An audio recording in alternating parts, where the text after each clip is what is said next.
मैं शिवकांत गौतम आप सभी का स्वागत करता हूं। आपने लॉगिन किया है one India YouTube Hindi channel. दुनिया के सबसे ताकतवर देशों में से एक देश है इजराइल।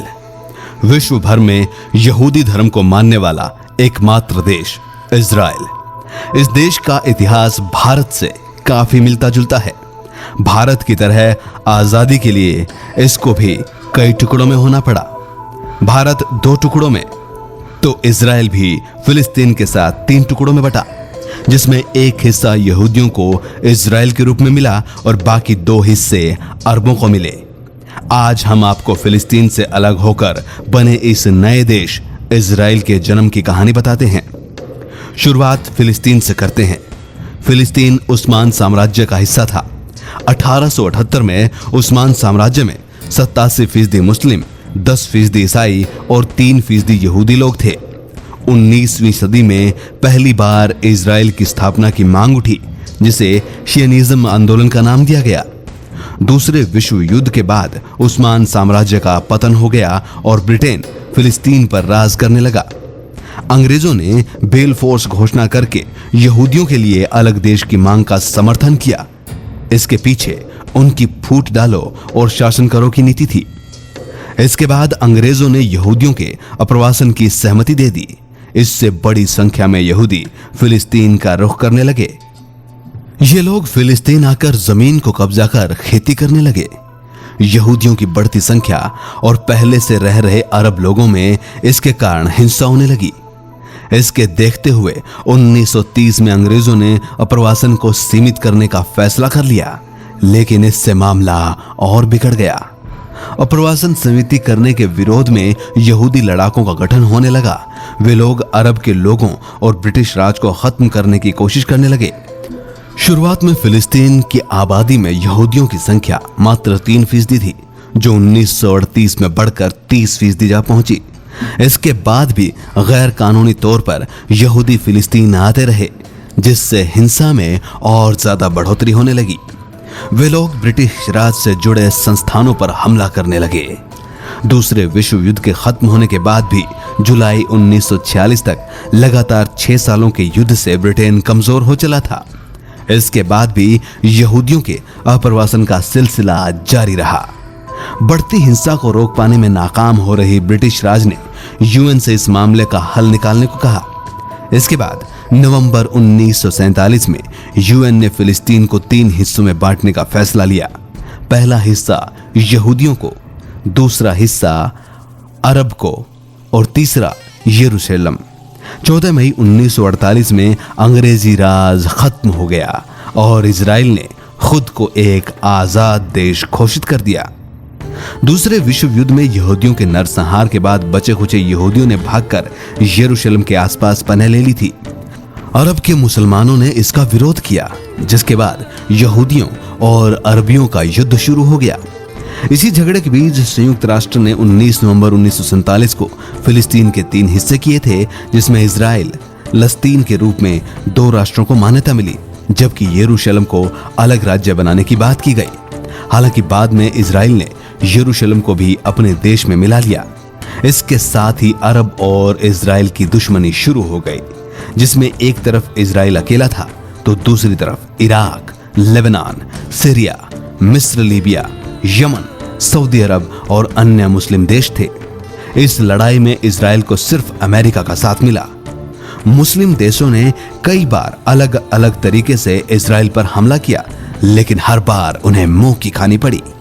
ऐसा ही एक हमला जून 1967 को हुआ, जिसे 6 डेज वार कहा गया। इस युद्ध में इजराइल ने एक साथ मिस्र, जॉर्डन, सीरिया, इराक और सऊदी अरब को मात्र 6 दिन में पराजित करके अपनी ताकत दिखाई। पिछले 67 सालों में इजराइल ने 7 से ज्यादा युद्ध लड़े, जिनमें हर बार उसने ही जीत हासिल की। ज्यादातर दूसरे देशों ने ही उन पर हमला किया, जिसमें उन्हें मुंह की खानी पड़ी। 6 अक्टूबर 1973 को ऐसे ही हमले में सीरिया और मिस्र ने इजराइल पर अचानक उस समय हमला बोल दिया जब देश के लोग योम नामक त्योहार मना रहे थे। इजराइल ने भी तुरंत हमले का जवाब दिया, जिसके बदले में मिस्र और सीरिया को भारी नुकसान उठाना पड़ा। 1972 में म्यूनिख में हुए ओलंपिक में फिलिस्तीन के आतंकी संगठन ने स्टेडियम के बीच में इजराइल के 12 खिलाड़ियों पर हमला करके उन्हें मौत के घाट उतार दिया था। खेल जगत में इससे सबसे बड़ा हृदय विदारक घटना माना गया था। लेकिन इसके बाद इजराइल ने इसे अपने ऊपर लेते हुए अपनी सुरक्षा के इंतजामातों को कड़ा किया। उस समय इजराइल की प्रधानमंत्री रही गोल्डा मेयर एक एक करके सभी खिलाड़ियों के घर गई और उनके परिजनों से वादा किया कि इस वारदात में जो भी व्यक्ति शामिल है उनमें से किसी को भी नहीं छोड़ा जाएगा। इस घटना का बदला लेने का जिम्मा आया इजराइल की खुफिया एजेंसी मोसाद पर।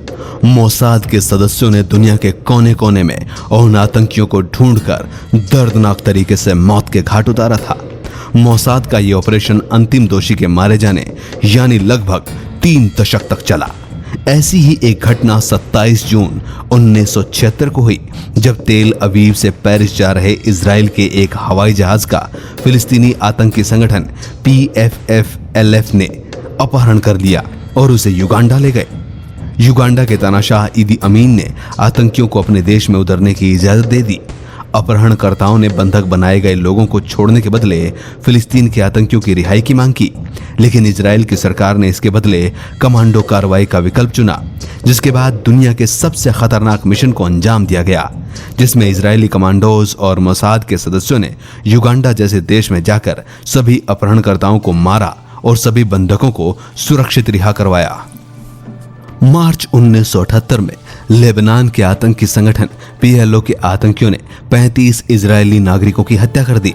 इसका बदला लेने के लिए इजराइल ने लेबनान पर हमला कर दिया, जिसके बाद जान बचाने के लिए PLO के आतंकी देश छोड़कर भाग खड़े हुए, जबकि लेबनान की सरकार को भी इजराइल के सामने घुटने टेक गिड़गिड़ाना पड़ा। जून 1981 में भी इजराइल ने एक ऐसी ही घटना को अंजाम दिया जिसे देखकर पूरी दुनिया हैरत में पड़ गई। असल में इजराइल को भनक लग गई थी कि तानाशाह सद्दाम हुसैन परमाणु हथियारों की खेप तैयार करवा रहा है। इजराइल ने इसकी जानकारी संयुक्त राष्ट्र और अमेरिका को दी। इराक पर दबाव पड़ा तो उसने ऐसी किसी प्लानिंग से साफ इनकार कर दिया, लेकिन इजराइल को पक्का विश्वास था कि सद्दाम अपने देश में परमाणु कार्यक्रमों को बढ़ावा दे रहे हैं।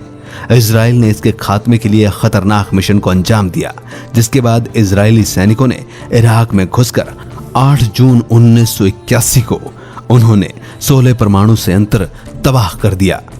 इजराइल को यहूदियों का देश कहा जाता है, जिसकी 80% से ज्यादा आबादी यहूदियों की है।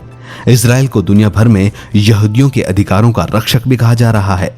इसलिए इजराइल सरकार ने यह व्यवस्था कर रखी है कि दुनिया में कहीं भी कोई यहूदी पैदा होता है तो उसे जन्म के साथ ही इजराइल की नागरिकता मिल जाती है। इजराइल दुनिया का अकेला ऐसा देश है जो पूरी तरह anti ballistic missile defence system से लैस है। इसका मतलब यह है कि इजराइल पर कोई देश मिसाइल हमला नहीं कर सकता। ऐसा करने वाली मिसाइल इजराइल वापस उसी के देश में मोड़ देता है। इजराइल दुनिया के उन चुनिंदा देशों में से है जिनका अपना सैटेलाइट सिस्टम है और वो किसी से इसे साझा नहीं करता। इजराइल दुनिया का इकलौता ऐसा देश है जहां प्रत्येक नागरिक को सेना में शामिल होना जरूरी है। लड़कों के लिए इसकी न्यूनतम अवधि 3 साल जबकि लड़कियों के लिए 2 साल है। इजराइल दुनिया भर के देशों को हथियारों की सप्लाई करता है। सबसे उन्नत किस्म के हथियारों का निर्माण इजराइल में ही होता है। तो ये थी इजराइल की हिस्ट्री, इतिहास और ताकत। One India YouTube Hindi channel में फिलहाल इतना ही।